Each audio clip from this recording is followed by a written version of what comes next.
for FightCamp, you're right. I mean, they're always coming out with new stuff.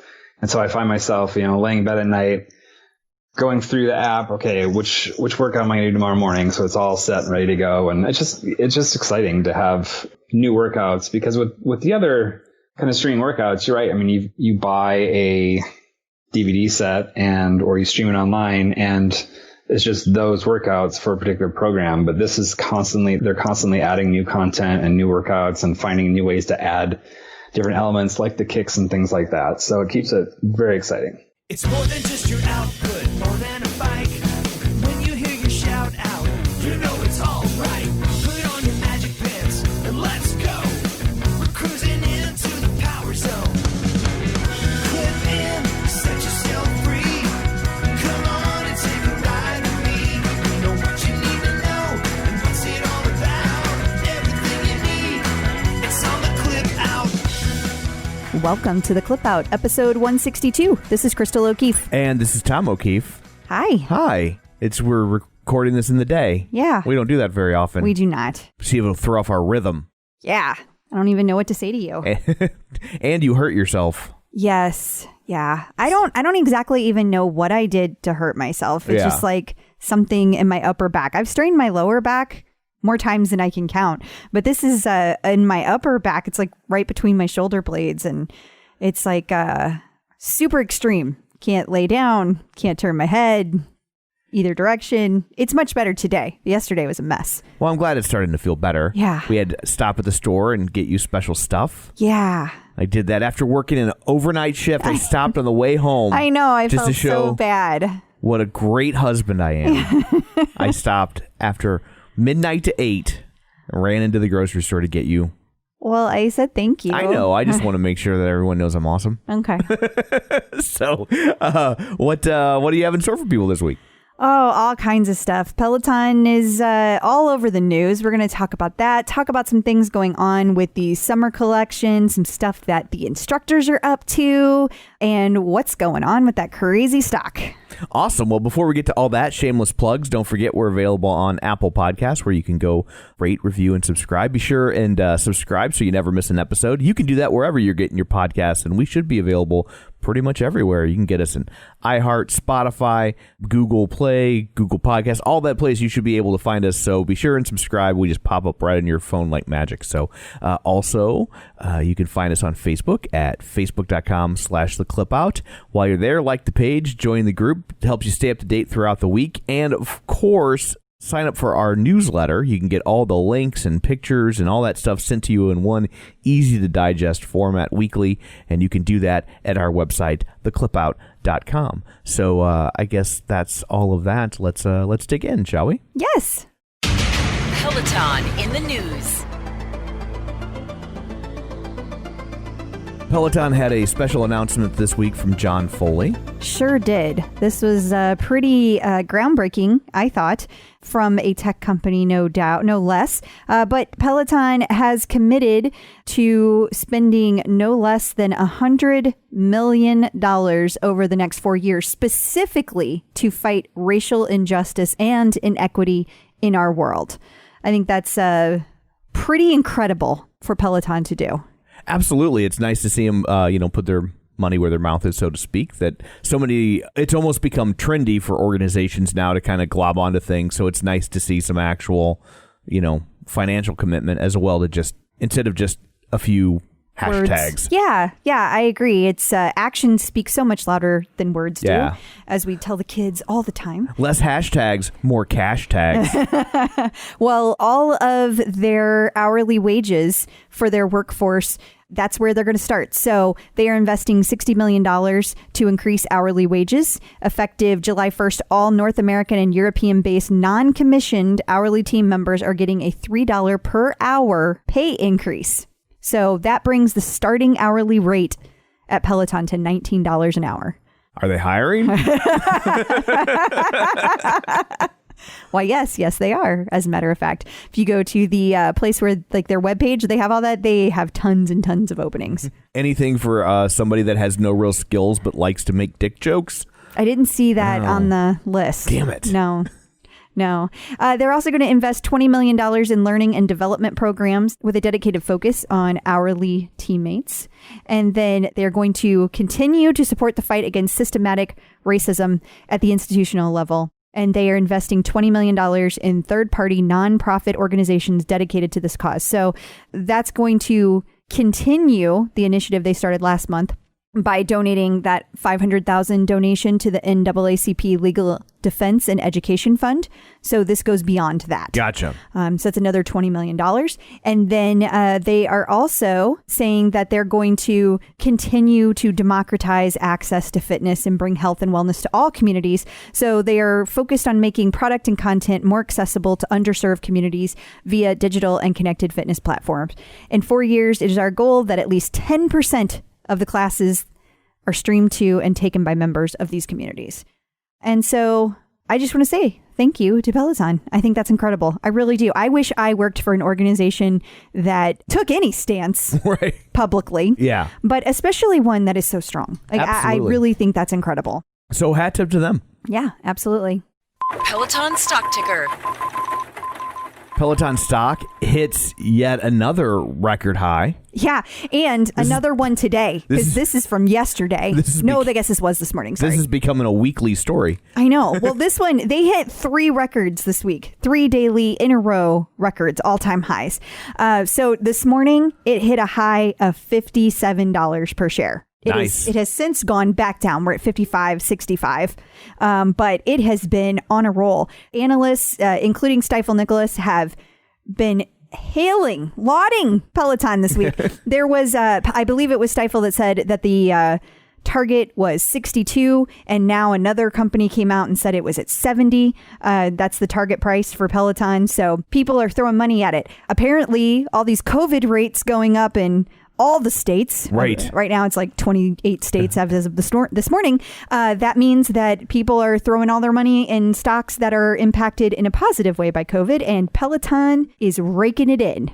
Well, it's a shame that that's why, because I think it is a shame. I think that it's worth it regardless. But it's nice to see, I don't know, people realizing the benefit of having the equipment in your own house. Yeah, I agree with that. I had somebody tell me today they felt like it was overvalued, and I disagree with that. Personally, I think that the stock market really just doesn't get Peloton. Yeah. And they didn't whenever Peloton hit the stock market. I think it should have gone up then, and it didn't. So it will be interesting to see what continues, because this isn't just a COVID company either. No. This isn't going to be, one and done. I think what people are really responding to, I read in one of the articles, it said that specifically this fast forwarded the impact of Peloton by 2 to 3 years. It basically takes that forecast and pulls it in.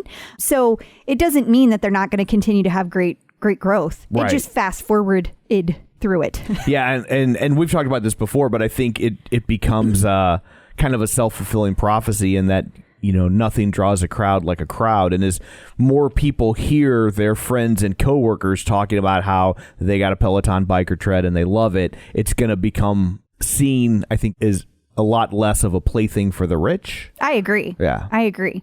And especially with Peloton focusing on that democratization of fitness, I think that's going to help even more. I can't even imagine how many people are going to have it in 4 years with that being the focus and that being where their mindset is. Because when Peloton decides to do something, they don't do it small. They do it big. That is true. So it will be very, very interesting to watch. So that's the good news. Yeah. Now, some less than good news. Not awful, but just a little issue that we've been seeing. Yeah. I would agree. It's not bad, right? But it's just not awesome.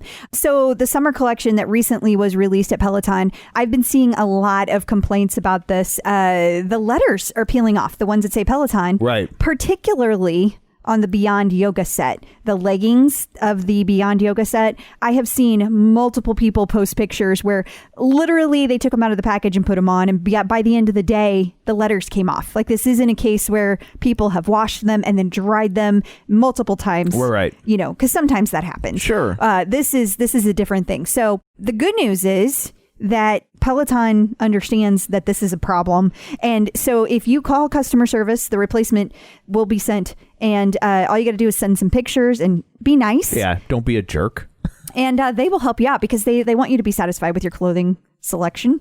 So, and no need to be mean to the people selling it. But also if you have ran into this issue, it's not just you. It's not just you, and don't be shy.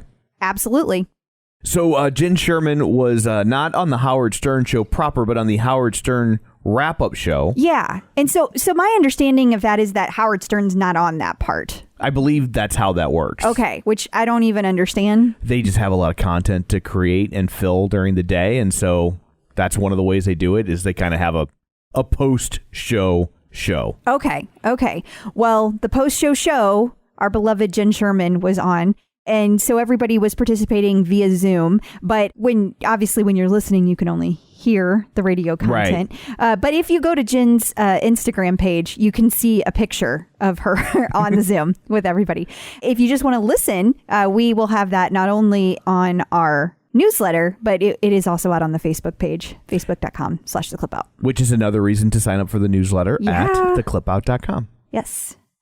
Christine Dierkele popped up on the website for the American Academy of Orthopedic Surgeons. Well said, Tom. Thank you. Yeah. Which is AAOS.org. Yes, and she talked all about exercise and self-care. This was an interview that she did. So there's lots of questions talking about how to deal with social distancing, isolation, what her recommendations are about that. And then she also was asked things like, there's all these tribes that Peloton has. Is there anything you notice about the tribes? And so Christine gave her thoughts on that, which I thought was interesting. So there's all this stuff where they asked her about one of her sayings. She says all the time, take a deep breath, drop your shoulders, and drop your baggage. Do you think that part of the secret sauce of Peloton has to do with peers who are accountable to give permission to each other to take care of ourselves? And she talks all about that in the secret sauce of Peloton. Awesome. So definitely want to check that out. I like the headline, famed Peloton instructor discusses exercise and self-care. Well, they are all famed. That they are. That they are. Other connected fitness. Travel Weekly had an interesting article about how hotels are transitioning to digital and touch-free offerings. Yeah, isn't that interesting? Yeah. That I think some hotels had already been heading this way. Obviously, there was the partnership between Westin and Peloton, and I know that never really seemed like it got tons of traction, though. Well, I think if you're a person who travels to Westin's, you appreciate that and use it a lot. But if you're not going to those hotels, then it doesn't. Like, what else is there to talk about? Right. You know.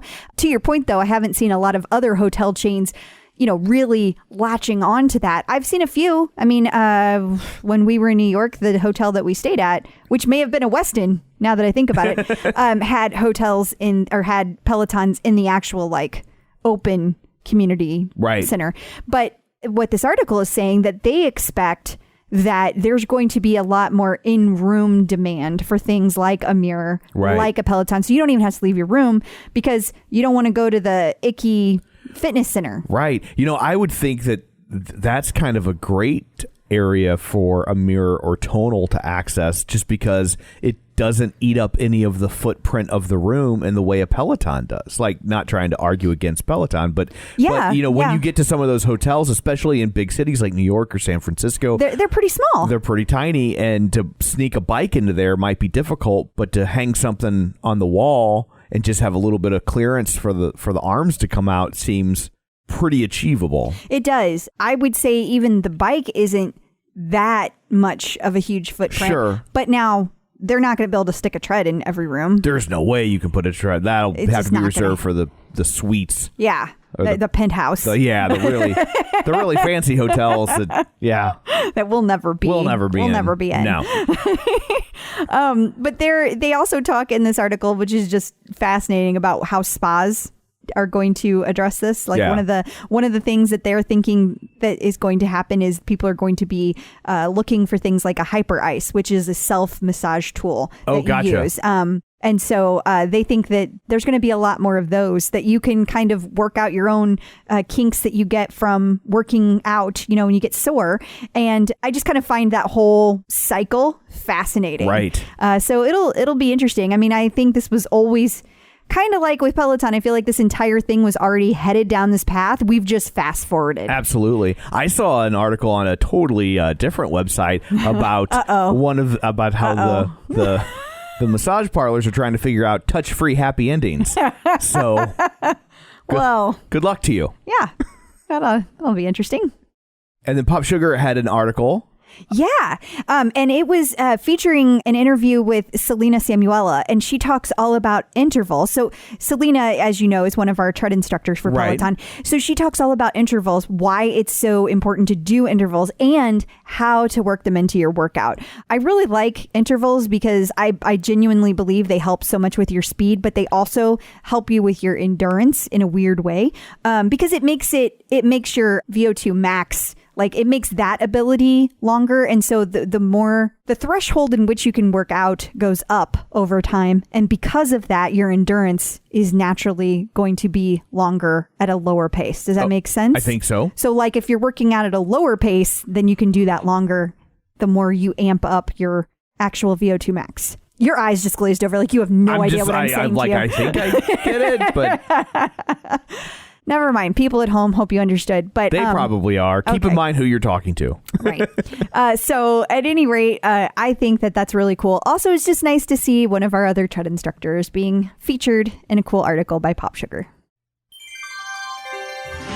Getting the psychological edge with Dr. Jen.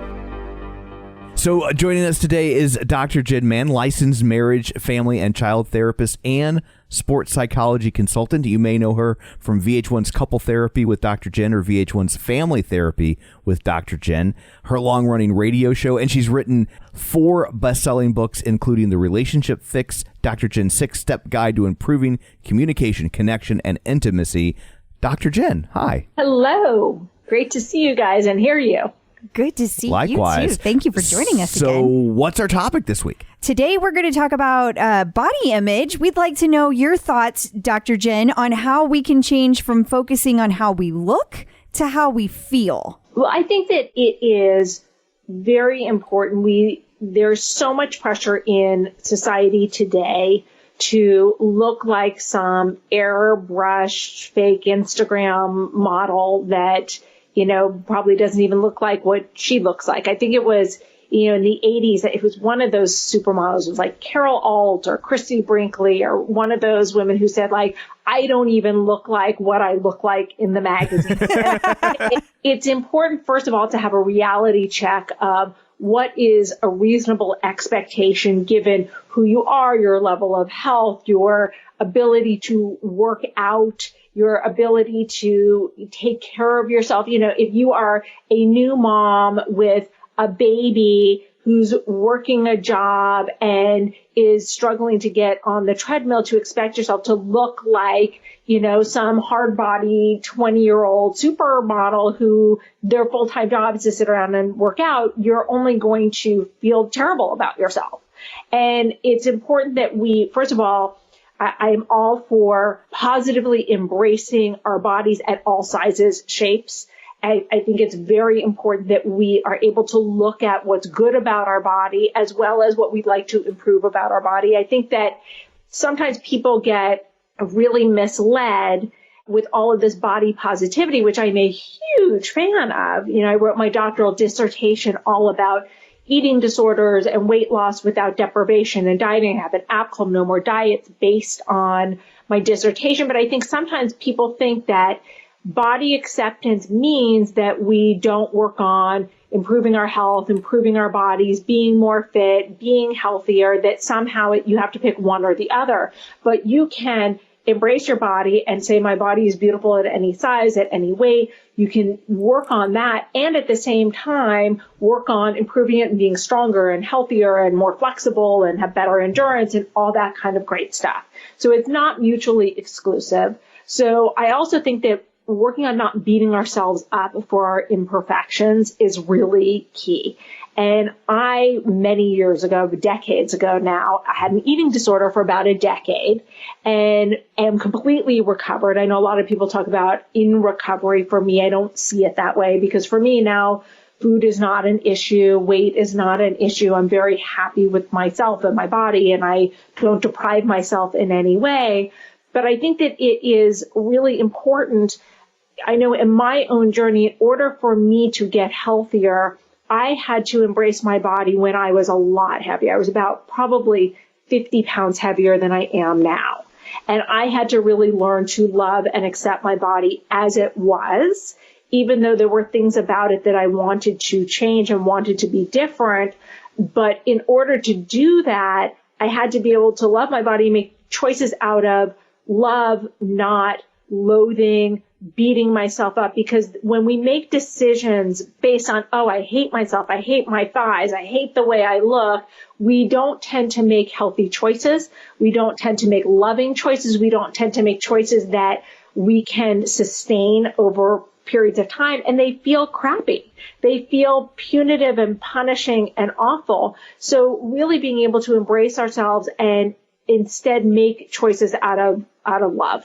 You know, it's interesting because we get to talk to so many people doing what we do here. And we've talked to a lot of, Peloton instructors and now tonal instructors and employees. And I think people really lose sight of the fact that in so many ways, almost nobody is happy with how they look. I mean, so many of these instructors who you would think are like the epitome of physical fitness, when you listen to their stories, they have struggled with their own interpretation of their physical appearance as well. Totally. And I know like Kendall has been very open about her struggles in the past with eating disorders and body image and all that sort of stuff. And you look at her and you're like, you are so gorgeous and fit and have just like such a crazy, sexy body. Like, how could you ever look at yourself and think this? But also our body criticisms aren't necessarily based in facts, are not necessarily based in reality. And I think that a lot of the time we will take a lot of our angst, a lot of our anxiety, a lot of our depression, and it gets projected onto our bodies. That sometimes it's easier to focus on that than the other things that are far more painful. I remember one time in my private practice, in my therapy practice, talking to a woman who was struggling with an eating disorder and was just so hating her body and obsessing about her body. And I said to her, if you weren't obsessing about your thighs right now, what would you be thinking about? And she looked at me and she said, I'd probably be thinking about killing myself. Oof. And it just really spoke to that a lot of the time it's easier to think about those things than the things that are really making us sad, or the things that we're really struggling with, or childhood trauma that we haven't dealt with, or a marriage that sucks right now, or feeling like a failure as a parent. That it's easier to struggle and to focus on this painful thing than that we're almost used to, and society conditions us like it's acceptable, unfortunately, and I work hard to change this, to call up your girlfriend and be like, oh, I hate my butt, or I hate my arms, I hate this thing about me, and they'll chime in, oh, and I hate mine too. We connect, unfortunately, especially as women, about being critical of our bodies. And like when I recovered, I stopped all of that. Like I told my friends, like, I'm not going to talk about diets. I'm not going to talk about body criticisms. Like if you want to talk about that, like I love you, but I can't participate in. If you want to talk about it in terms of like what's helped you work past that, hey, that I'm in, but I'm not going to sit around and help you hate your body, and I'm not going to hate mine. Wow. That really spoke to me, because I was just thinking about when you said that it's distracting you from things. I was thinking about how I think I do that. I think I do that a lot. I think especially people who have, like you said, dealt with that like childhood trauma or things from their past, they might be used to that constant stress, that constant drama that comes from whatever happened in their past. Yep. And so that might be a way to manufacture it within yourself instead of outside of yourself. And that's fascinating.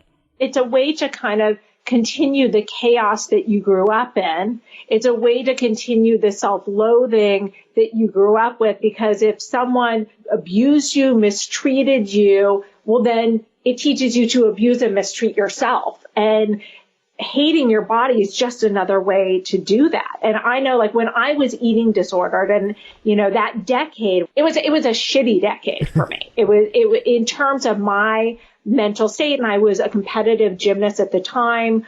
I had a very, very strict, hardcore coach who did weigh-ins and a lot of shaming and a lot of name calling and all that sort of stuff. And I internalized a lot of that. And I then used that same language she used towards me, towards myself. And, I really learned the way of self-loathing at a very early age. And when I decided, you know what, I can't take this any longer, like really, I thought for myself, and during the course of that 10 years that I was eating disorder, my weight fluctuated by about 70 pounds. And I'm not that tall. Yeah.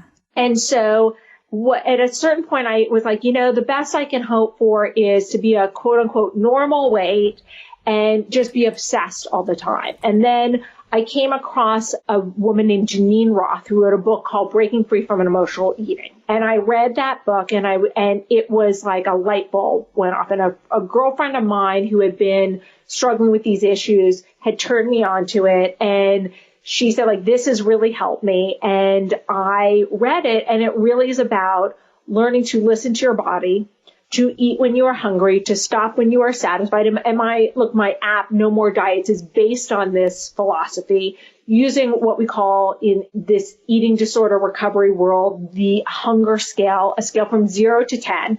10 is the fullest you've ever been. Your stomach's going to explode. 0 is you're about to faint. You're so hungry. 5 is neutral. And working on learning to eat when you are 3, which is solidly hungry. A 4 is, I think I might be hungry, but I'm not sure. A 2 is your stomach is grumbling. You're not feeling so great. A 1 is you're about to, you're feeling really sick. You're not sure how much longer you can go on. On the other side of the scale, after that 5, a 6 is, I can tell I've got food in my stomach, but I'm not overly full. 7 is I'm full. 8 is I'm stuffed. 9 is I'm in pain. Thanksgiving. Exactly. And what I teach people to do, both in my private practice and in my No More Diets app, is learn to eat when you're a 3. Because if you're eating when you're not hungry, you don't know when to stop. Because you're not feeding something physiological, you're feeding something emotional, and food will never really do the job, so we can eat forever. So to start to learn to eat when you're a 3, and to stop when you're a 5 or a 6, you don't need to be stuffed, because that's kind of uncomfortable, and it's not really what our bodies want. Our bodies want to feel comfortable. I always think of it this way. If you eat a meal and then someone were to chase you down the block, could you still run? I would never eat with this scale. No, that's really good. That's really good. And what I realized in my own recovery was, first of all, I had to kind of mourn the loss of, I thought my body needed more food than it needs. And if I'm really listening, it doesn't need mass quantities. But also what I realized is that for me at the time, the negative self-talk, the obsessing about food and my body, at best, it was a constant background noise. And so much time and even if I wasn't thinking about it consciously in the forefront, it was always running through my head in the back. How many calories had I eaten? How much exercise had I done? What would I eat at my next meal? Did I eat too much at my last meal? It was just constant. And look, I was a pretty sick puppy. It was just constant for me. And when I decided that I was going to make my recovery my number one priority, then everything changed. And it was scary and it was hard, and it was especially hard to trust the process of, I'm not going to diet anymore. I'm not going to follow what someone else thinks I should eat. I'm going to trust my body that I haven't trusted in a decade to serve me, and I'm going to listen to it, and I'm going to eat the foods it tells me to eat. I'm going to eat when I'm hungry and it asks for food, and stop when it's satisfied. It was terrifying for me. But I also felt like if I had took all the time that I had spent obsessing about food and my body and my own negative body image, I felt like I could have cured cancer. It was just so much and was so constant. And when I did start, when I made that shift, the first year was the most difficult. It was terrifying. It was scary. It was painful. I gained some weight. I lost some, I was kind of all over the board. And it took me a while to trust that and to ease into it. But once I did, it changed my life. Like it freed me in a way I never could have imagined. That food is just not an issue for me at all now. I eat whatever I want. I don't deprive myself of anything. Even though I'm vegan, I still eat, cookies and ice cream and cake and, all that stuff, as you can see on my Insta stories. So I never deprive myself of anything, but I really listen and I honor my body. And I also love fruits and vegetables and, other wonderful healthy food. Awesome. Well, thank you so much for joining us again. And until next time, where can people find you? People can find me on social media at Dr. Jen Mann, DrJennMann, or my website, Dr. Jen Mann, or Dr. Jen, but spelled out DoctorJenn. Awesome. Thank you very much. Yes, thank you. So transitioning back into the news stories, fascinating story about Whoop, which we've talked about from time to time. Yeah. Do you remember a while back that I told you that Whoop was doing this study on COVID? And so they had gathered all of these people who either had it or they'd either been diagnosed with it or they had symptoms of it. But they put all of this information together and they found that not for everybody, but for a lot of people, their respiratory rate went up significantly when they had COVID-19. So the interesting thing is that I didn't know this, but your respiratory rate stays the same almost all the time when you sleep. Okay. Like mine is pretty high, apparently, for my age, but it says that it's personal. So like everybody could be different, but mine is always between 17 and 17.4. Like every great once in a while it hits 17.5. Gotcha. But it's like dead on every single night. So what they started seeing with these COVID people is that, like, let's just take my number. It would jump up to 19 overnight. Right. And that was this big indicator that you have COVID. So fast forward to a PGA player, which I believe was Rory McIlroy. And I could be wrong. I couldn't find the article quickly before we started recording, but I think it was Rory. And he found out that he had it, or maybe he was talking about somebody else that did, but somebody within the PGA had it. And they figured that out by looking at their Whoop data. They had read the same article that I read, and they saw that their respiratory rate went up. They had already suspected they were getting COVID, right. Immediately went to the doctor and got tested. Sure enough, they had it. Wow. And so because of that, the PGA Tour responded by buying a crap ton of them and giving them it was 1,000 of them, and gave them to the entire PGA Tour, the Korn Ferry Tour, and the Champion Tour players, their caddies and the media and essential workers. Wow. Yeah, I do wonder with Whoop if like you'll start to see this long term as they develop more and more data, that if they'll start to see like, hey, this thing indicates that you have the flu coming on, look into that, or this thing indicates that you've got, I don't know, carpal tunnel. I don't know. I'm making stuff up. But just whatever. And like, they can start cross-referencing those data points and just send people notifications like on Facebook. Hey, somebody liked your picture. You'll get like, hey, you might have the Rona. Yeah. Go check it out. Go right now. Yeah. But isn't that fascinating? It is fascinating. So I know there's several of you that have thought about getting a Whoop and you're not sure about it. I admit that there's been moments that I'm like, I'm paying too much for this thing. But when I read that, I'm like, God, that's so cool. I love that they can do that. I appreciate that tech. And so I personally am all in, for at least for now. I included this next one for you, Tom. Yeah. Everyone, we got sent this by a lot of people last week, didn't we? Yeah, we did. It was the futuristic one-wheeled exercise bike that redefines home fitness equipment while simultaneously making you look like an idiot. You look like you're riding a giant snail. Yeah, it's like, have you always wanted to have a snail up your butt? Here's your opportunity. Horns and all.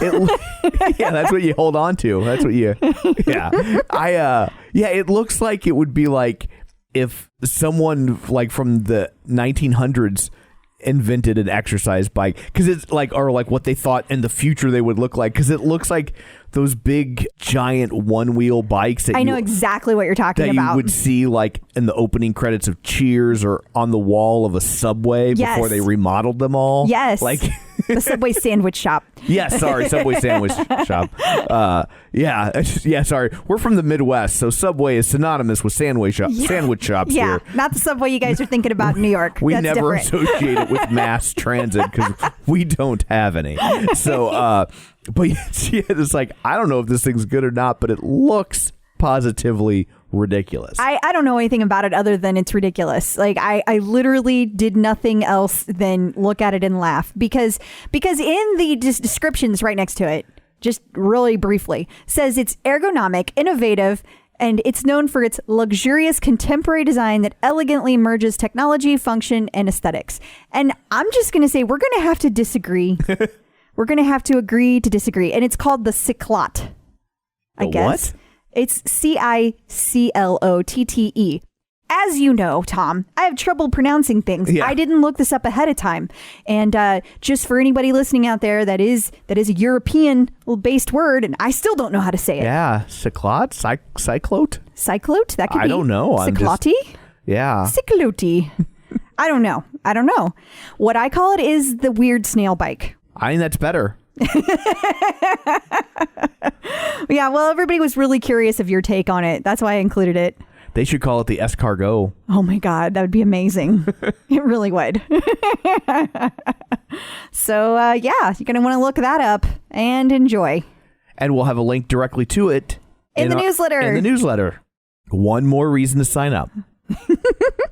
Well, let's check in on your little fight camp journey. You're pretty deep into that journey, pretty far down the prospect path at this point. I am. Still very much enjoying it. I really just completely decimated my punch count this week, and that was really exciting to me. I really like watching the little ticker, I actually was watching the other day, and sometimes when especially on plank punches, right. Oh my God, you'd be surprised how hard it is to punch while you're in a plank. It's not easy. How do you do that and not fall on your face? That's the challenge, because you got to keep yourself held up, and it's a lot of core happening. Boy, I knew people really hated planks, but I never thought about punching one. No, you don't punch yourself. Oh. You try to punch the bag while in a plank. Oh, okay. Yeah. Okay, so you're planking it. Yeah. Then you pull an arm up and punch the bag. You've plankified, and then you do like a half plank. And punch the bag. And well, so what I found while you're figuring that out, because you're looking like you're really... I'm sitting here trying to replicate it, and I'm getting a little winded. Yeah. Yeah. Well, I found that I have very little power when I do that. I have to really concentrate to actually punch the bag hard enough that it counts my punch.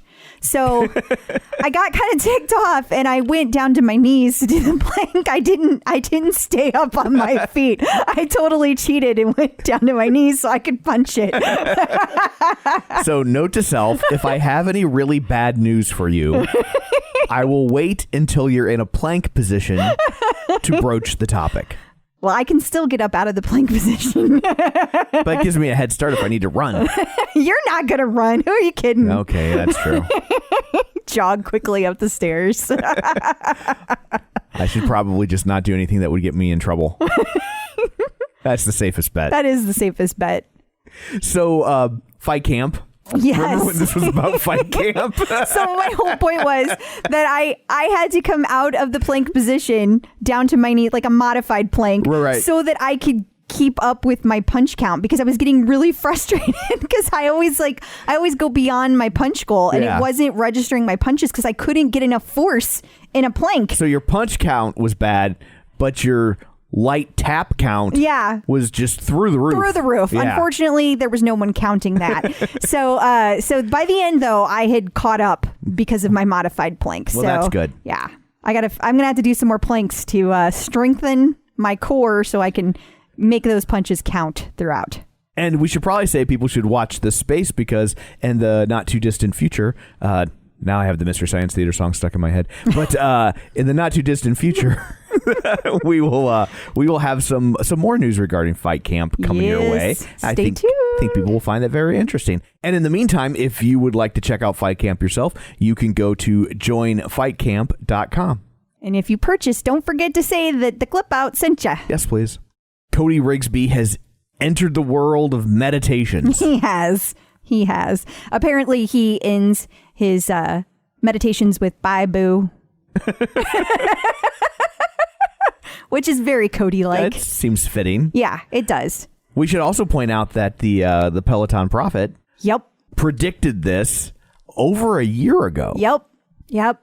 We haven't heard much from the Peloton Prophet lately, but we have not. They clearly still got it. They do. And that also is kind of a good indicator that even when you think maybe they didn't get something wrong, no, they're just not right yet. That's right. A new artist series featuring Dolly Parton. I know. I am so incredibly stoked about this. I know. I keep telling you. But like, there is a whole thing that has to happen on Friday for me to be, I have to rearrange everything so that I can be there. And by the way, in case we did not mention it already, no, we didn't mention it already. Jen Mann will be celebrating her 200th ride on the Robin Arzon collaboration with Dolly Parton on Friday. And that'll be at 6 p.m. Eastern. So I will definitely be there. On Wednesday, the 24th at 5:30 p.m. Eastern is going to be a flow with Kristen McGee. And then on Thursday, the 25th, Selena Samuela will be doing a tread and floor class. Now, is it true that these will only be available on demand from 9 to 5? It is not true. So then would you say that they will always be available via Islands in the live stream? I would. Okay. I would. Just making sure. Yeah, also, I am so curious to see what songs Robin Arzon chooses. Because when I think Dolly Parton, I do not think Robin Arzon. I'm not saying there's anything wrong with that. Right. I just that's not who I would have thought of. Yeah. And so I am so curious. Like, I can't picture. I get why she loves Dolly. Like, Dolly is incredibly empowering. Yeah. So it makes perfect sense to me. But I'm just like, I never even thought about what kind of class Robin Arzon would put together. So I'm just dying to see this playlist. I can't wait. Awesome. Well, get your leggings of many colors ready for the Dolly Parton collaboration. The Pride collection was restocked. It was. They promised by mid-June. Didn't quite make it by the 15th, but they got it up this week. And in case you missed it, it's probably too late now. But there was a new hoodie that was introduced. I had to have it. I think that's code for you bought a hoodie. Oh, I definitely bought a hoodie. Now, in my defense, it was the only hoodie that I bought. I didn't buy any of the summer collection. So I think you need to give me credit for how much money I saved you. Is that how that works? Yes. Okay. Well, when I think summer collections, I think hoodies. I don't care. This was the Pride collection, though. And this was the only hoodie they had. Okay. I'll allow it. Thank you. Yeah. I'm sure they were concerned. I'm doing my part to support Pride. I really am, because I bought all the Under Armour stuff too.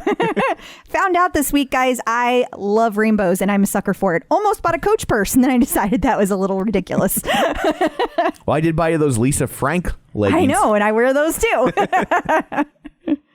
So we talked last week about our Shannon Curtis concert coming up. Just plug that real quick. We did. So you guys are being really shy about joining us for this. It's funny how people get about, because when we did the house concert, we had a lot of the same concerns from people at first, and then everybody that came positively loved it. It's such a special experience. I wish that I could really relay to people how special this is, and it's kind of a magical moment, you know. Shannon has this way of just like capturing your heart with her music. She is such a genuinely good person, and that comes across both when she just talks to you and in her music. Yeah. So, and I like the shows in terms of how it's not just she plays, you know, songs for 45 minutes or something. It's like there's typically like an overarching theme and almost a storytelling aspect to it as well. Yeah. That I think is really cool. I totally agree. And so like, picture this. If you're having trouble understanding what's going to happen, picture this. You're going to log in to a Zoom call. We're going to have a few minutes where we all just chat. We're just like, hey, who's on? And introduce ourselves a little bit. And then Shannon will start playing and singing, and her husband Jamie will be doing a little background musician thing. And you'll see them on Zoom. They won't see you at that point. We will all just see Shannon and Jamie. It's not going to be focused on you the whole time. And then we all enjoy this beautiful music that they put together. And then at the end of it, we get to chat a little bit more. Just kind of hang out with a regular little Zoom call. Yeah. It'll be fun. It'll be totally fun. I want you guys to be there. You're going to miss out. I'm telling you, something so special. If you're on the fence at all, or you think, oh, I don't know if I like that music, just give it a try. Yeah. And we'll include some links in the newsletter this week so you can check her out. And I did do that last week as well. Yeah. So you can sign up for that at theclipout.com. And also, I'm sure we'll have posts and stuff about it on our Facebook group. Yes, definitely. All for One rides are happening. Yes. And you remember these, right? No, I can tell. Well, there's a lot of new people. I've heard the name, but I don't remember what they are. Well, this is the special event that happens every year for the last 3 years. And what it is that all of the instructors for a specific discipline teach the class together. Okay. So all of the cycle instructors come together to teach a cycle class. All of the tread instructors come together to teach a tread class. All of the yoga instructors come together to teach a yoga class. So last year, they were all done on demand, and it sounds like this will be done on demand this year as well. And I've had a lot of people ask me, what is this going to look like? In the past, they've had 2 instructors on screen at a time. It starts with one, halfway through the song, another instructor comes out. Tap out, and the next one comes in. Yes. Yeah. So I don't know how they're going to do it, but I would not be shocked if it's never more than 2 people on screen at a time. And maybe they even recorded these at different times, right, because of social distancing. But I don't know. It also could be that New York has gotten better enough that they could film it and everybody together. I really don't know the answer to that, but we will see soon. It's going to be dropping on July 2nd. And so not even sure how many classes there will be yet, if it will be just the 3, if they're going to do something else, because the UK teams are participating this year. So does that mean there will be 6 all for one classes? Sure. I really don't know what they're going to do, but I'm super excited to find out. And then Peloton celebrated Juneteenth last Friday. They did. And I'm going to tell you right now, if you guys did not get a chance to take any of these classes, please do so. I took a class with Chase that completely blew my mind. He did an entire history lesson while running. First of all, just to be able to have the physical ability to teach while running, let's just give him kudos for that. But he also made it interesting. And the music that he put together with the actual background of what he was talking about, it was like just amazing. It was so powerful. It really told a story. He used the entire class to tell a freaking story. It was art. It was just art. It was a moving meditation. It was art. It was fantastic. And I have heard the same things, glowing recommendations from the Ride with Tunde and the Flow with Chelsea. So if you missed those, please make sure you check them out. Checking in with the Peloton community. So joining us today via the magic of Skype-a-phone is Greg Hoskins and Crissie McDowell. Spoiler alert, they're engaged. and scheduled to be married in August. Fingers crossed.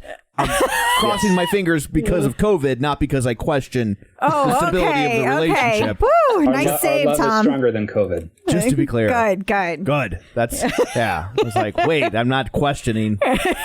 Yeah, I was like, Tom, where are you going with this?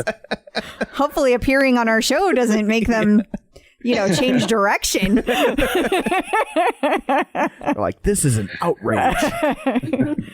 Okay, so this will be an interesting interview for us because you guys are obviously a couple and Tom and I are a couple. And so you guys have a Peloton but you also have FightCamp. So there's a lot of workout variables happening here. Is that accurate? Okay. Yeah. Okay. So let's start with the Peloton side since it's a Peloton podcast. How did you guys originally come across Peloton? Peloton is my half of the exercise equipment. And I've heard about it for years. And I actually, to be honest, always hated cycling. I used to take cycling classes and I did not enjoy it at all. But at the end of the Christmas break this year, I decided it was time to really kick my butt into high gear. And so I ordered it on the drive back from our Christmas trip after feeling really full of a lot of cookies. And I've heard of, I have a lot of friends that are pretty obsessed with it. And so I just dove all in. So I have a question that I was previously not damaging your relationship, but I'm going to ask one now that might. Here we go. Ordering it the day after Christmas, is this a comment on the quality of gifts received? Absolutely not. I had 8 hours in a car and I had a lot of time to research. You're like, screw it, I'm doing it now. Yeah, it was mine by the time we got home. Oh, that's awesome. Okay. All right. So then tell us about how Fight Camp came into your life. Well, kind of the same story. I kind of ordered it as a Christmas gift for myself back in December of 2018. So, Okay. So her ordering one at the day after Christmas was vengeance. Right. I think so. You're Fight Camp and I already do a Peloton. Yeah, take that. All right. Okay. And so like, do you both use both products? One of you only uses Peloton, one of you only uses Fight Camp. How does it work in your house? Yeah, I like Crissy, where she started to hate biking. I continue to hate biking, so I actually don't jump on the bike. But I primarily use Fight Camp. I've tried to talk her into get into that a little bit. She keeps telling me she will try it, but she hasn't tried it yet. And as far as my Peloton use, I use the streaming app to do strength training and some of the HIIT stuff. Okay. All right. So you use their different exercises. You're just not into the cycling portion of it. So you use the other content that they have. Okay. Yep. And how about you, Kristy? You just use the Peloton bike, or do you use other content that they have? Oh, no, I love all the other content. Yeah, so I love it all. You're all in on the Peloton side. I'm all in. I've been really impressed with it. I got kind of sick in February and had to take a little break, so I have not been like the best Peloton user, but I began to love cycling, ordered all the cute workout clothes. I just absolutely loved it. That's good. So do these pieces of equipment reside in the same area, or do you have to keep them separate? No, they couldn't be farther apart. They're on 2 different floors. Wait. I don't want to look at that when I'm working out. You kidding me? Yeah. So whose is where? I'm picturing a man cave situation. I've got a man corner in the garage. But, I have the Fight Camp workout stuff, some weights, and a TV to stream all the workouts to. And then the Peloton is upstairs in our loft. I want to be able to hang out with the kids while they do it. Smart. That's smart. Yeah. So you guys never work out together? Absolutely not. No. we went for a jog once. Once. And then she stopped and went back, and I kept going. So I don't know. Working out together is a kind of our own thing right now. And and we're teasing, but like that's not the worst thing. Like sometimes it's good to just have some time to yourself. Like that's not a character flaw. That's just Tom defending himself because he doesn't work out at all. And one of the reasons we don't work out together is Greg does it at 5:30 in the morning and I am sleeping. Yeah. Good for you. Yeah. I'm an early morning outer. Yeah, that's pretty early. That is. Is that because of your work schedule? Like you like to get it done before work, or is that just you just always work out that time? I've kind of been in that routine for a pretty long time. And I just, at the end of the workday, I'm so exhausted that I wouldn't do it. So I got to get myself out of bed. And nowadays I jump out of bed and get ready and go do it. So it's not that big of a deal. But I don't think I could do it at night. So were you doing something prior to Fight Camp or? Yeah, I mean, I've done a lot of the at home workout stuff, like Beachbody stuff, and I've done a lot of those workouts. And so I was looking for something different. And honestly, I used to take some kickboxing classes at the Y like years ago. And those are always my favorite workouts because you get to punch and kick stuff. And so when I heard about Fight Camp, I did my research, read all the reviews, went on the Facebook page and everything, and just got super excited and pulled the trigger and haven't looked back. So It's been awesome. So I heard you say kickboxing classes. Does that mean, are you taking the kickboxing classes on FightCamp, or do you do like just the regular boxing classes, a mixture? What kind of content do you use? Yeah, I do a mix now. It wasn't too long ago they came out with some of their kickboxing workouts. And at first I was like, no, I'll kind of stick with the boxing stuff. And then I decided to throw on one of the kickboxing workouts, and now I can't get enough of them. I actually did one this morning. I'm super excited when they add new workouts that actually incorporate the kicks too. That's great. I have a question about that. I haven't taken any of the kickboxing classes. So you have your gloves whenever you punch, obviously, but you don't have any like shin guards or anything. So how, is there anything to track it? And two, does it hurt your legs whenever you're punching or kicking the bag? Well, I mean, it definitely would hurt your legs if you had poor form, but okay, fair enough. They do a really good job kind of going through the techniques and everything and teaching you the proper way to kick. There are no trackers, so for legs at least currently. So as you're doing kicks, that's just kind of mixed in with the punching and things like that, and it just doesn't register those. Okay. Yeah, that makes sense. It's the honor system. Yeah. Yes, yeah. for sure. But I mean, you're only fooling yourself, right? Well, So yeah. if you're not doing them, like that, Right. why are you even taking the class? It's like kickboxing. The exercise equivalent of a take a penny, leave a penny job. Exactly. Yeah. And it's added just another dynamic to the workouts. And I find myself even more winded when all the kicks are involved too. So it's been awesome. I bet it's even more of a full body workout at that point. Yeah, for sure. So is that kind of your favorite thing about FightCamp, or do you have something different that really draws you in, or what are your thoughts on that? I think it's just, like I said before, I think it's just like being able to, because I mean, I've done all the other different streaming workouts and things that I've done before. It's non-contact, of course, because you're like lifting weights and you're doing plyometrics and doing all this stuff. But with FightCamp, you get to punch stuff, you get to kick stuff, and it's an awesome stress reliever. It definitely wakes you up first thing in the morning. Yeah. So it's just, and all the workouts that they have are different. All the trainers are totally different, have a different way of approaching their workouts and stuff. So just the variety of the content, and the trainers and music and everything is just been great. That's awesome. I think that FightCamp should come out with a bag where there's an 8x10 frame in it where you can slide in a picture of someone you don't like. That would give me a little bit extra motivation. Right? See? And it could be like one of those lenticular things like you used to get they give like different faces. Yeah, like you punch them and they're like, so like they're smiling, and then if you punch it, it like shifts and they're like, oh. You're onto something there. I know. So when FightCamp does that, they owe me like $20. I agree. We'll go ask them for that. And Crissy, how about you for Peloton? Like, what is your favorite part about Peloton? I love the equipment, to be honest. I love the screen. I love the interactivity with other people, how you can kind of see where you are ranking, which I'm usually in the bottom like 3%. We're working on that.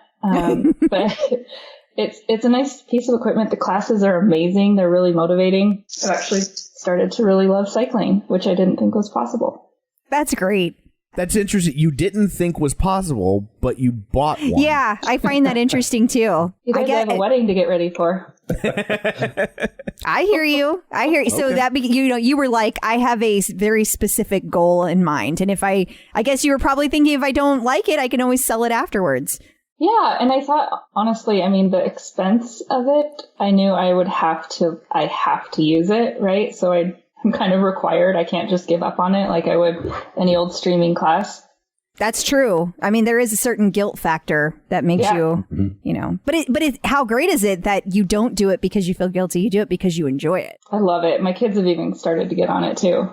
Aw, how old are they? The 5-year-old, that one doesn't really work, but the 8 and 9-year-old like to slip on the big shoes, and they have a ton of fun with it.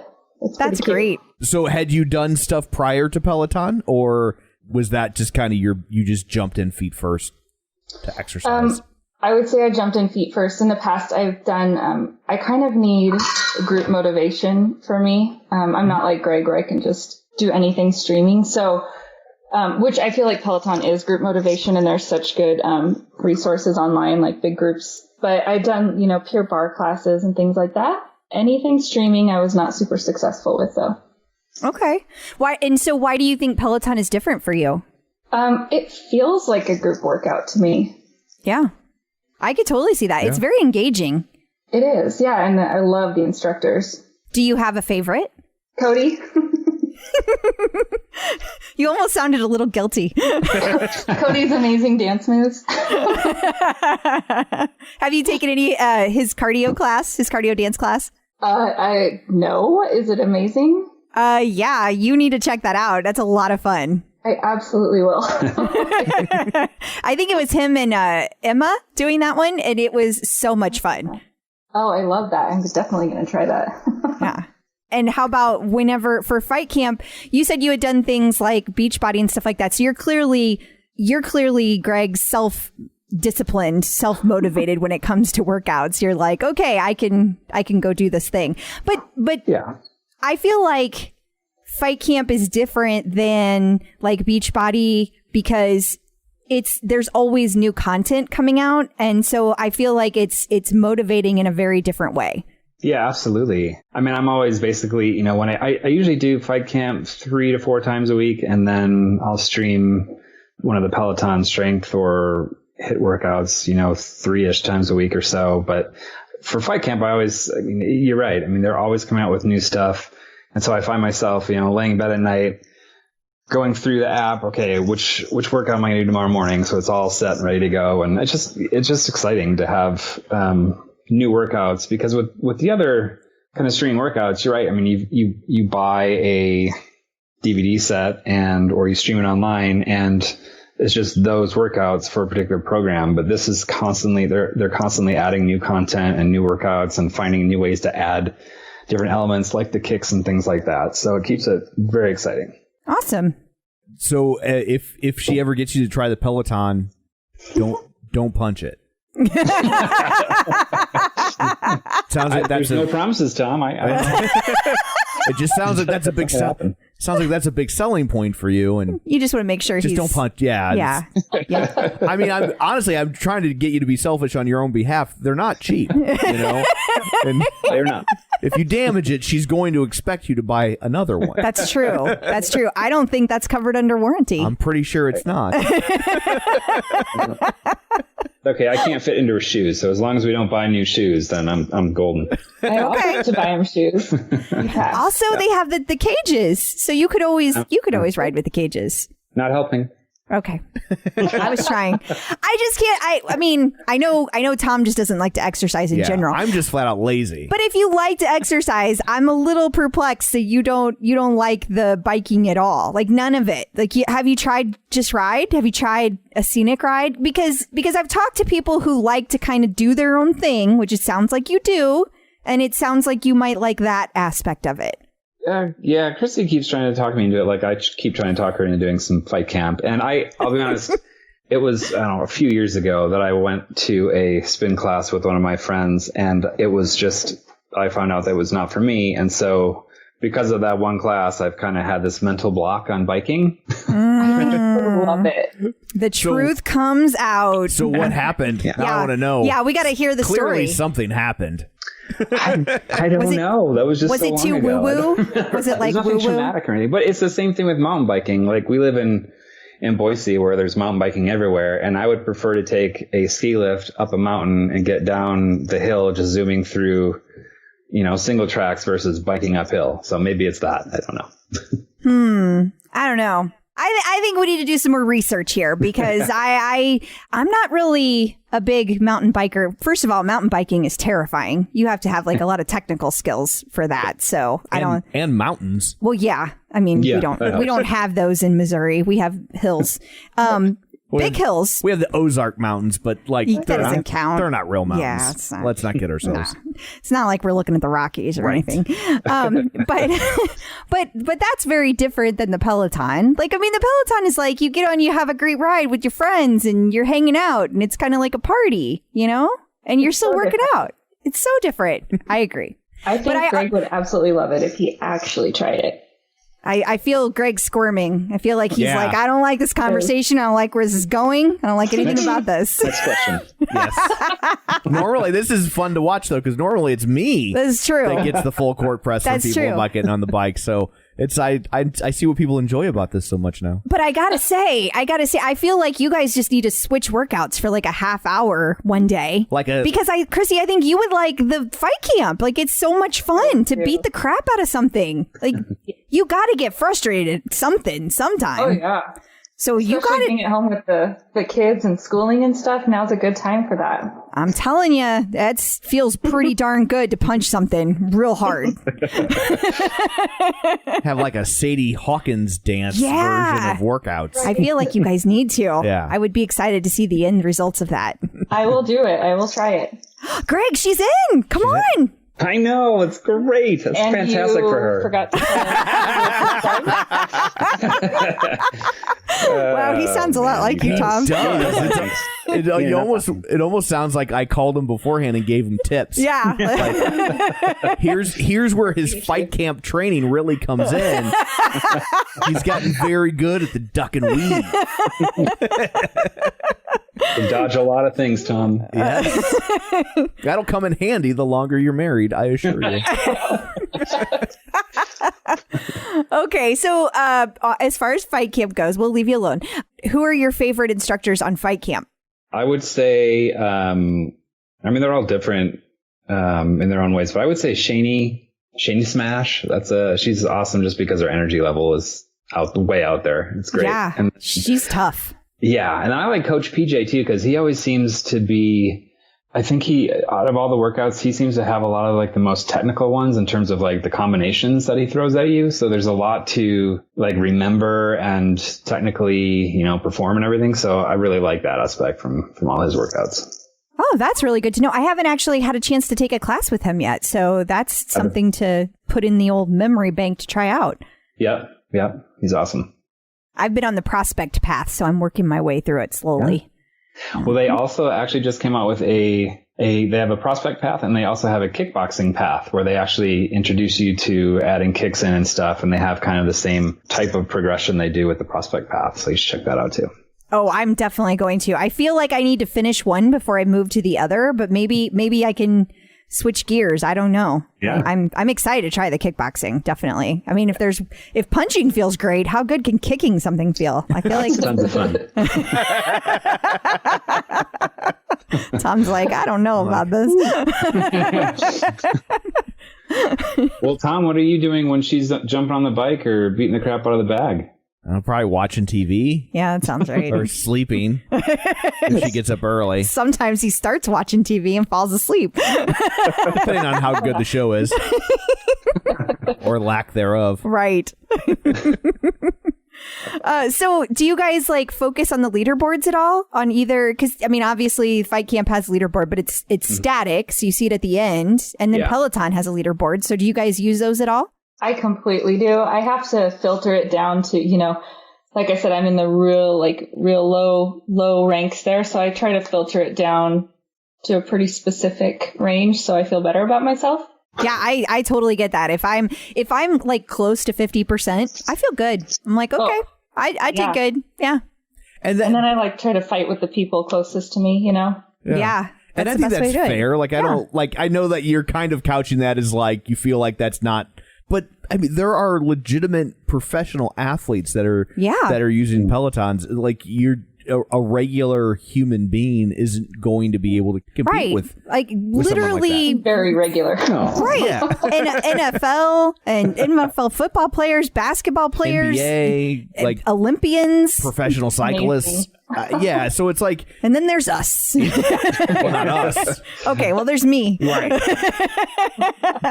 And also, every bike is so different, right? I mean, 50 on your bike might be really easy compared to my bike, or vice versa. So you might also have a very hard bike, Yeah, I'm definitely sure I do. It's like, I'm seizing on that.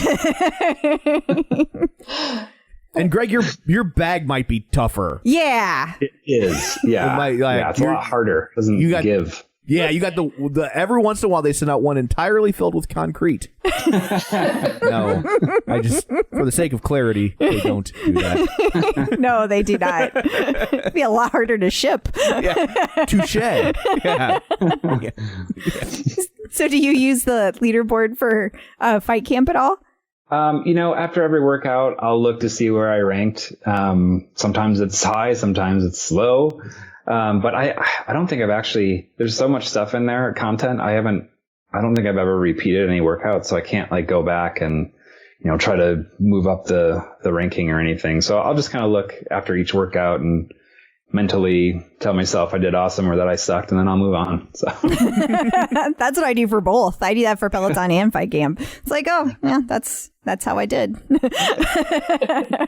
I have another great idea for the Fight Camp bag. Uh-oh. This is almost as good as my lenticular headshot idea. Yeah. This is a great idea because it'll sell more bags. Okay. Right?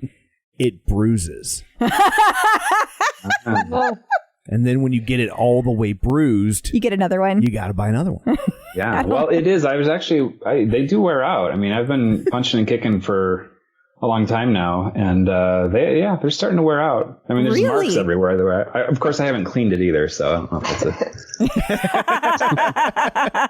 I mean, being all white, it probably picks up anything over time. Yeah. Those wear marks. For sure. Yeah.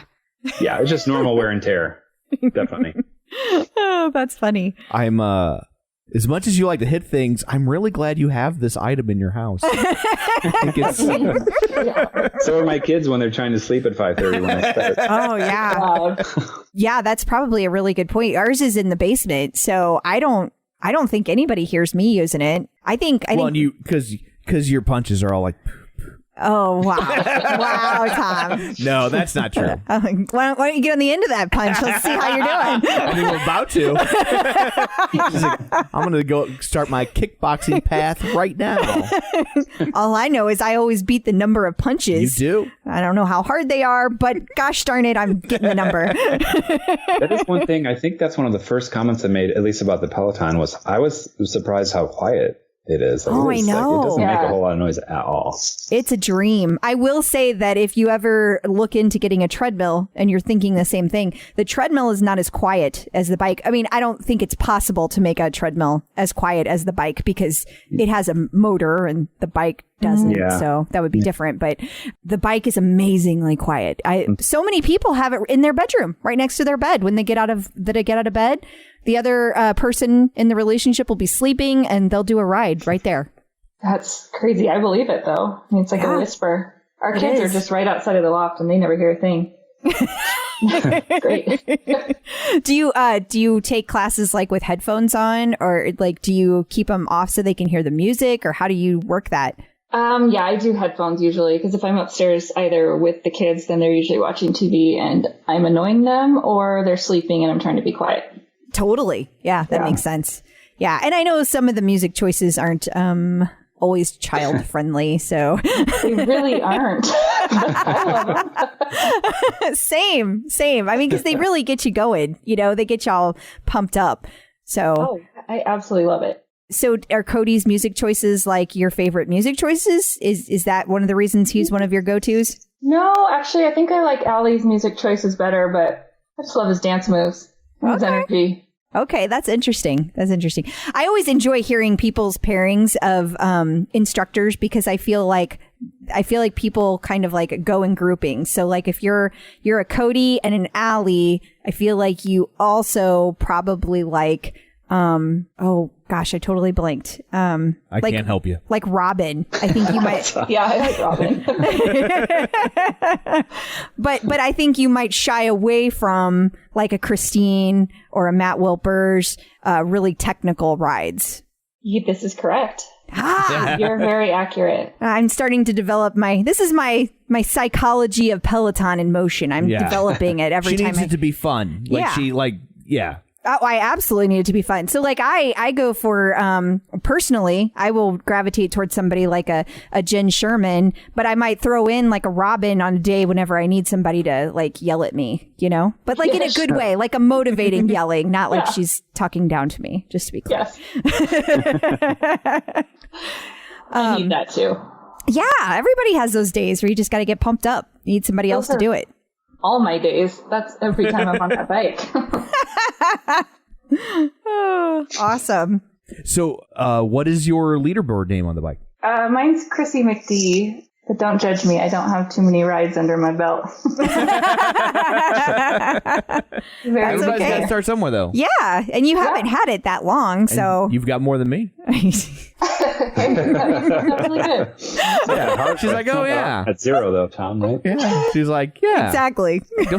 She all of a sudden shifted into like, yeah. Don't judge me, asshole. I also have more rides than Greg.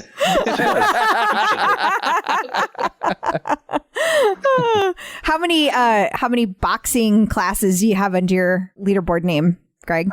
Man, I would have to look it up. I mean, I've been going strong since December of 2018, and there was actually we were trying to get in shape to go on to Thailand. Was it a year ago, March? And and that's kind of right when I first got it, and so I was doing it every single day. So I mean, I'd have to look. Anything would be a guess right now. It would probably be.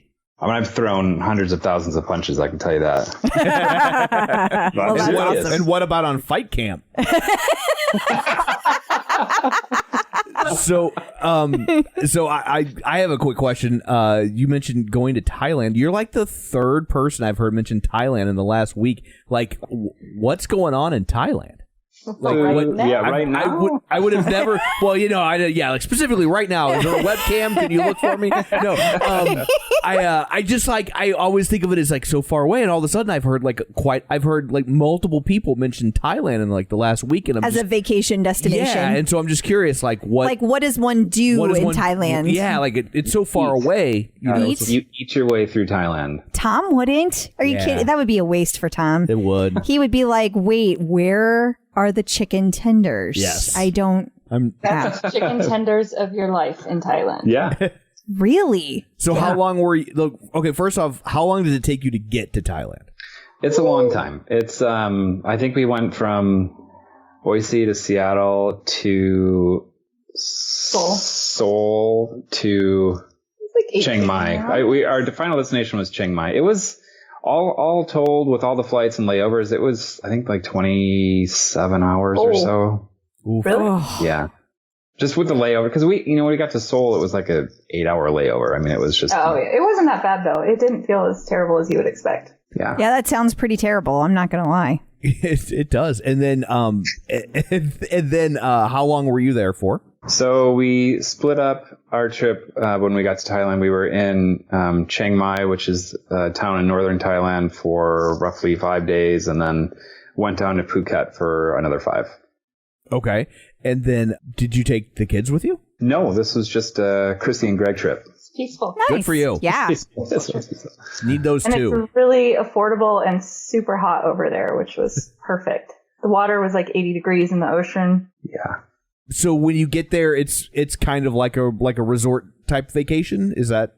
Phuket definitely was. In Chiang Mai, I'd found a kind of a bed and breakfast right in the center of where kind of all their night markets are and stuff. And so, everything is so incredibly cheap there. We got like this penthouse top floor bed and breakfast for the equivalent of like $45 a night, I think. Whoa. Tom's like, you know why people go to now I Thailand. get it. Yeah. But the people are amazing. They're so friendly there. The food's incredible. The scenery, of course, is just out of this world. It's Really just, safe. and it's really, really safe. So we could have brought the kids, but we just, we wanted to take a trip. To not bring the kids. Yeah. No, we take vacations without the kids too. I mean, we take it with the kids as well. Yeah. But you don't have to apologize for taking a trip without the kids. Heck no. That's smart thinking. Validating. Yeah. He's like, we were good with our Yeah. choice, but thanks. He sounded like he was felt like he had to explain it or justify it. And I'm just like, no, not at all. No, we are on board with it. We do at least one trip a year without the kids. Yeah. I mean, except for this year, because apparently we're not going to do any trips this year. Right. But, Yeah. Well, we had planned on a couple of years ago. We took the kids to Disneyland, and we had planned on doing that this May, and that's not going to happen. So. yeah, we had trips starting in March, and we had 5 things planned. Yeah. Everything has been canceled. Everything is, so. we were supposed to take the kids to Hawaii in May, and that's not going to happen. That's canceled, yeah. and we were going to go to Mexico, and we were Not happening. Yeah. Man. Oh well. So what are you going to do? Yeah. First world problems. Hey, At least- we're alive, we're we're- safe, we're healthy. That's all the important stuff. Absolutely. But that's crazy how yeah, cheap it is. I it bet you is. that's why the city's called that, because you get there and it's so inexpensive and you're just like, fuck it.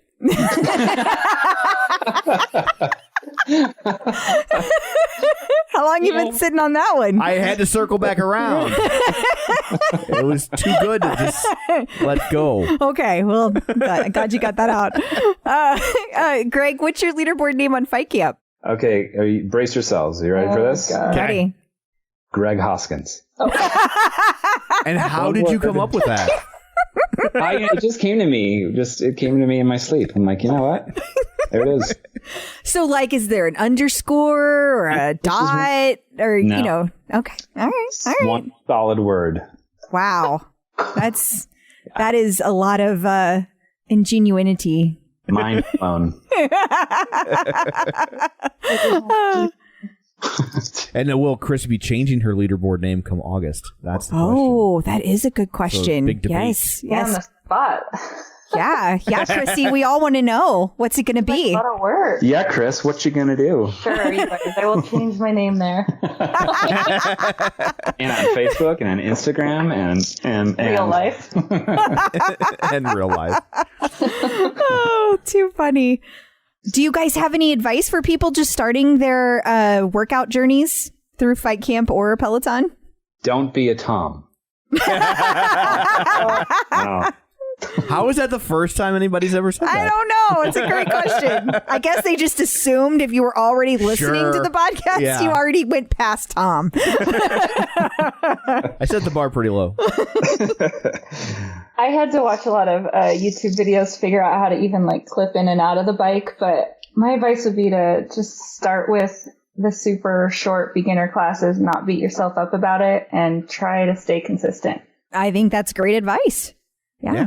Yeah, and with FightCamp, I think it's just diving in, and I think actually all these, I'm pretty sure Peloton knows, I'm sure, but FightCamp for sure has, I think they still do a money back guarantee sort of thing. So even if you did it and you found out you didn't like it, at least you tried it. But I guarantee if you get it, you're not going to stop because it's very addicting. I definitely agree with that. For both pieces of equipment. Yeah, they're tons of fun. I don't know how you could not use them, Tom. It's pretty easy, but it's the best way to box because it can't punch back. Yeah, that could be iteration 2 here. You never know. Yeah. Good point. You can make one with the frame, it bruises, and it punches back. Then would you be in, Tom? Are you all in on that? No, geez, why would I want something that could punch me back? Is that what crystals for? Yeah. Well, if he keeps telling me I got weak punches, yeah. I'm a big giant puss, man. I don't want none of that. Well, I guess before we go, where can people find you on the interwebs if you would like to be found? My Instagram, again, brace yourselves, is Greg _Hoskins. That's my Instagram. Gotcha. And Facebook is just it's just Greg Hoskins. Boy, and I'm so creative too. My Instagram is Crissy McD. But that's same as my Peloton. That's great. You guys are being consistent. Yes. You, this is great if you're going to start a brand. You've already got a big part of it down. Consistent brand. There you Absolutely. go. That's the secret.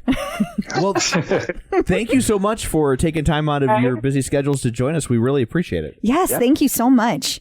Absolutely. It was fun chatting Great with you guys. chatting with you. Yeah, now I'm motivated Likewise. to get on the bike again. And I am still not going to. She said she'd For try now, the for fight now. camp. Maybe I'm getting a little bit closer. We'll see. Okay. And good luck for August. We're keeping our fingers crossed for you guys. Hey, we appreciate that. Get that in. Yes. I know that's. I know a lot of people that are trying to get married that are. Yeah, my, they're my trying niece to is getting married in September, and she's starting to have the same. kind of freak out about, are we going to be able to all gather in the places that we had expected to? Yeah. So fingers crossed. Yes, definitely. Thank you very much. You guys stay safe and healthy. All right. you You guys guys too. Thanks a lot. Thank Thanks. you. All right. Bye. Bye-bye. So I guess that brings this one to an end. What do you have in store for people next week? The longest interview in progress. What I mean by that is, this is the longest time I have spent trying to get somebody on the show. Now I know what we're talking about. We are going to talk to Stephen Little. So we should probably explain for New newer folks. Peloton owners. He was a Peloton instructor that was very, very popular. Yes, he was. And then he and Peloton parted ways, and people were very upset. Yes, they were. And so he's been fairly radio silent for a while. And so he's going to come on and talk about what he's been up to and where you can find him now and what he has plans for the future. Yes. Get to hear all the good information right here. Awesome. So until next week, where can people find you? People can find me at facebook.com/Crystal D. O'Keefe. They can find me on Instagram, Twitter, on the bike, and of course the tread at Clip Out Crystal. And you can find me on Twitter at Roger Kubert or on Facebook at facebook.com/Tom O'Keefe. You can find the show online, facebook.com/The Clip Out. While you're there, like the page, join the group. And of course, wherever you're getting your podcast, be sure and subscribe so you never miss an episode. And check out our newsletter at theclipout.com. So that's it for this one. Thanks for tuning in. And until next time, keep pedaling. And running.